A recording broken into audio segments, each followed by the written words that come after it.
Assalamu alaikum and hi friends. Welcome to my kitchen by Fasa. எந்த விதமான ரசாயனங்கள் colourings இல்லாமல் வீட்டிலே சுத்தமாக தயார் செஞ்ச ஸ்ரீலங்கன் சரக்குத்தூள், மிளகாய்த்தூள், மிளகுத்தூள், மஞ்சள் தூள், கட்டர்த்தூள், chicken masala, mutton masala, beef masala, பொலஸ் மசாலா, அதுக்கப்புறம் ஸ்பெஷலாக நாங்கள் செய்கிற ஸ்ரீலங்கன் சத்து மாவு, பிரியாணி மசாலா, மாசி சம்பல், சுக்கு கோப்பித்தூள் உங்களோட வீட்டு வாசலுக்கே ஆர்டர் பண்ணி எடுக்கலும். டீட்டெயில் எல்லாமே டிஸ்கிரிப்ஷனில் தந்திக்கிறேன், வேணுமெண்டா பார்த்து ஆர்டர் பண்ணிக்கலும். ஆன்லைனில் மட்டும் இல்லாமல் கடைகளில் கூட எங்களோட ப்ராடக்ட்ஸ் உங்களுக்கு ட்ரை பண்ணி பார்க்கலாம்.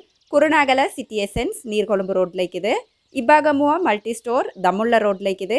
நமடகவத்த ஜவுஃபர் ஸ்டோர்ஸ் பானகமுவா மல்டி ஸ்டோர்லையும் எங்களோட ப்ராடக்ட்ஸ் உங்களுக்கு ட்ரை பண்ணி பார்க்கலாம். இப்போ புதுசாக எங்களோட லிஸ்ட்டில் வந்துட்டு கொதிபால் அதுக்கப்புறம் ஃபிஷ் மசாலா ஆட் ஆகிக்குது. அப்போ உங்களுக்கு அதையும் ட்ரை பண்ணி பார்க்கலாம். ஃபசா ஃபுட் பாரம்பரிய சுவையின் ஞாபகம். இன்றைக்கி வந்துட்டு உங்களோட நோன்பு காலங்களில் நிறைய நேரம் செலவழிக்காமல் லேசாக செய்யக்கூடிய ஒரு பிஸா ரெசிபி தான் ஷேர் பண்ண போகிறேன். அதுக்கு வந்துட்டு ஃபஸ்ட்டாக தோட்டத்தில் வந்து கொஞ்சம் கற்பூரவள்ளி இலைகள் பறித்து எடுத்துக்குவோம் அப்படின்னு தான் பறிச்சுட்டிக்கிறேன். இதுக்கு வந்துட்டு ஒரிகானோ அப்படின்னு சொல்லிட்டு இங்கிலீஷால் சொல்லுவாங்க. நான் எப்போவுமே தோட்டத்துலேருந்து பறிச்செடுத்த ஃப்ரெஷ்ஷான கற்பூரவள்ளி இலைகள் வச்சு தான் இந்த பிஸா சோஸ் செய்வேன். அது வந்துட்டு நல்லா டேஸ்ட் ஆகிக்கும். அப்போ அதை தான் பறிச்சுட்டிக்கிறேன்.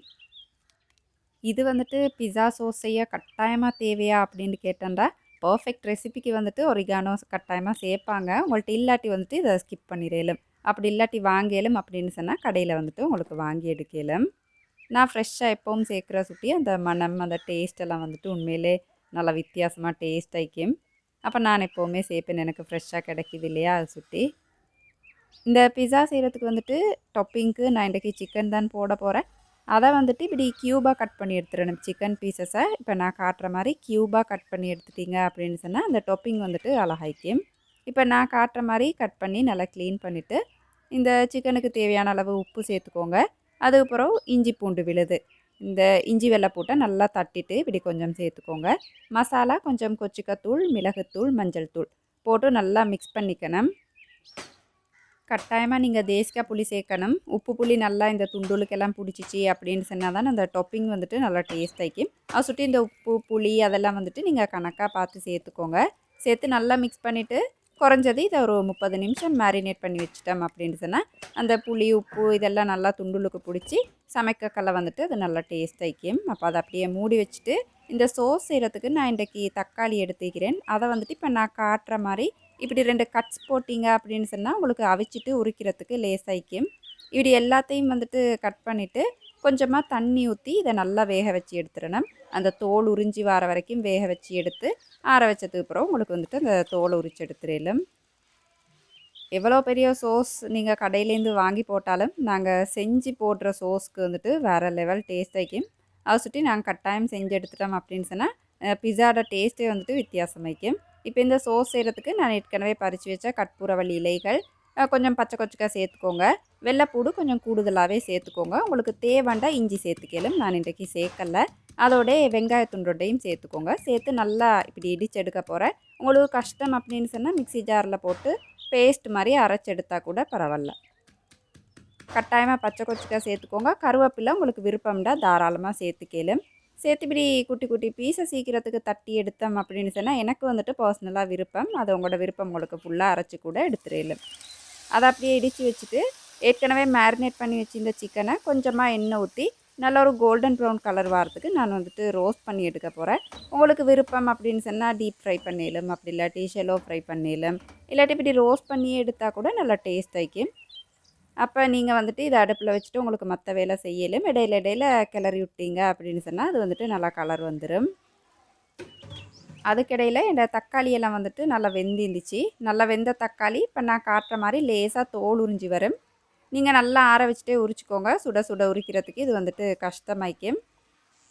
தோலெல்லாம் உரிச்சிட்டு அந்த தக்காளி கடை கண்ணிக்குது இல்லையா, அதையும் கட் பண்ணி எடுத்துகிட்டு நல்லா ஆறினத்துக்கு பிறகு மிக்ஸி ஜாரில் போட்டு நல்லா அரைச்சி எடுத்துடணும்.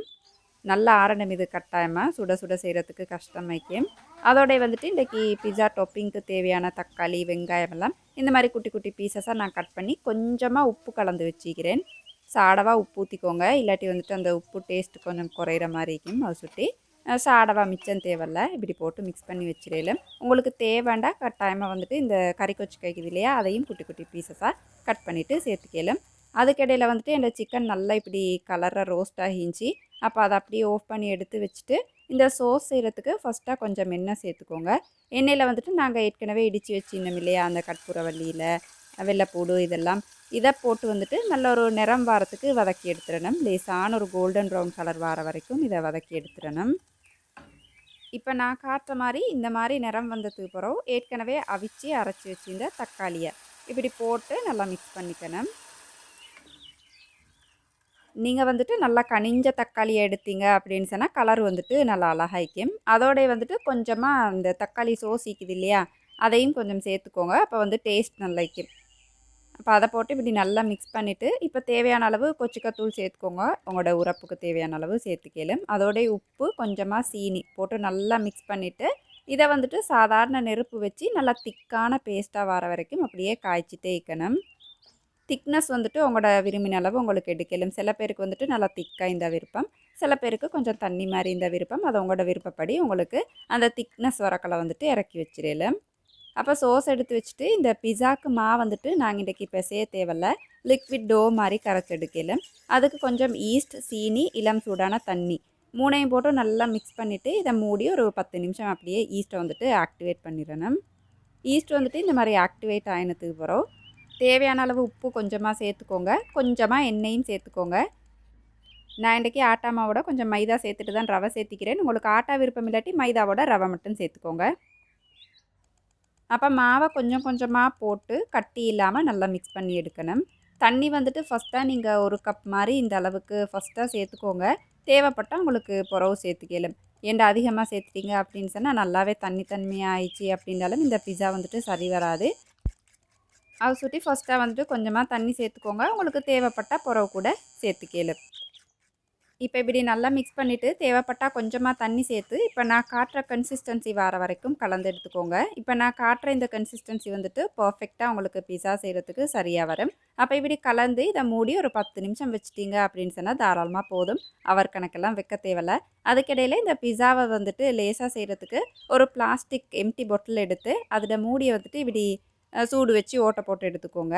எடுத்துகிட்டு இப்போ நாங்கள் அந்த செஞ்ச மாக்களை வைக்குது இல்லையா, அதை இதில் ஃபில் பண்ணிக்கணும். நீங்கள் சின்ன பாட்டில் எடுக்கிறீங்க அப்படின்னு சொன்னால் ஹாஃப் 2 தடவைக்கு உங்களுக்கு ஃபில் பண்ணிக்கலாம். அப்படி இல்லை பெரிய பாட்டில் இந்த மாதிரி எடுக்கிறீங்க அப்படின்னு சொன்னால் ஃபுல்லாக உங்களுக்கு வந்துட்டு ஃபில் பண்ணிடலாம்.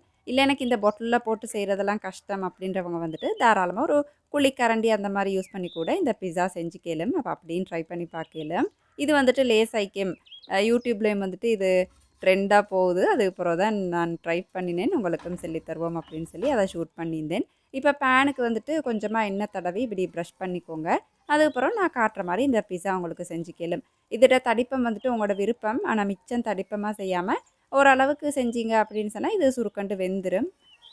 அப்போ நான் இன்றைக்கி மினி பிஸா தான் இதை வச்சு செய்ய போகிறேன். உங்களுக்கு வந்துட்டு விருப்பம் இல்லாட்டி தாராளமாக பெரிய பிஸா, அப்படி இல்லாட்டி உங்களுக்கு விரும்பின சைஸில் இதை செஞ்சுக்கலாம்.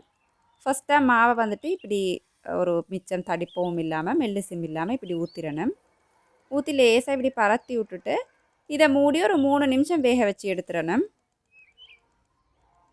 மூடினது வந்துட்டு எனக்கு காட்டி பட்டியில் கட்டாயமாக இது ஒரு 3 நிமிஷம் மூடி வச்சே வேக வச்சுக்கோங்க. அப்போ அந்த மேல் துண்டெல்லாம் வந்துட்டு நல்லா வெந்துடும்.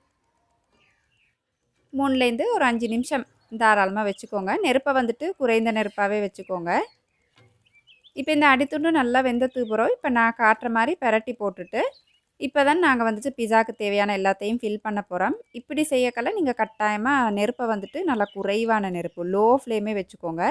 வச்சுட்டு ஏற்கனவே நாங்கள் செஞ்சு வச்சுருந்த பிஸா சோஸை இப்படி மேலால் தடவிக்கணும். அதுக்கப்புறம் நாங்கள் செஞ்ச டாப்பிங்ஸ் கோழி ரோஸ்ட் பண்ணினது, அதுக்கப்புறம் வெங்காயம், தக்காளி, நான் இன்றைக்கி வீட்டிலே செஞ்ச மொசரெல்லா சீஸ் யூஸ் பண்ணுறேன்னு உங்கள்கிட்ட இல்லாட்டி வந்துட்டு உங்களுக்கு அந்த முக்கோண சீஸ் யூஸ் பண்ணிடலாம். அப்படி இல்லாட்டி மயோனைஸ் யூஸ் பண்ணிடலாம். அப்படி இல்லாட்டி முட்டையை நல்லா பீட் பண்ணிவிட்டு அந்த மாதிரி கூட உங்களுக்கு சேர்த்துக்கலாம். அது உங்களோட விருப்பம். கட்டாயம் மொசரெல்லா போட்டு தான் செய்யணும் அப்படின்ட்டு இல்லை. உங்களுக்கு வீட்டிலே மொசரெல்லா வந்துட்டு லேசாக செஞ்சுக்கலாம். ரெசிபி நான் ஷேர் பண்ணிக்கிறேன், வேணுமெண்டா சேனலில் செக் பண்ணி பார்த்துக்கோங்க.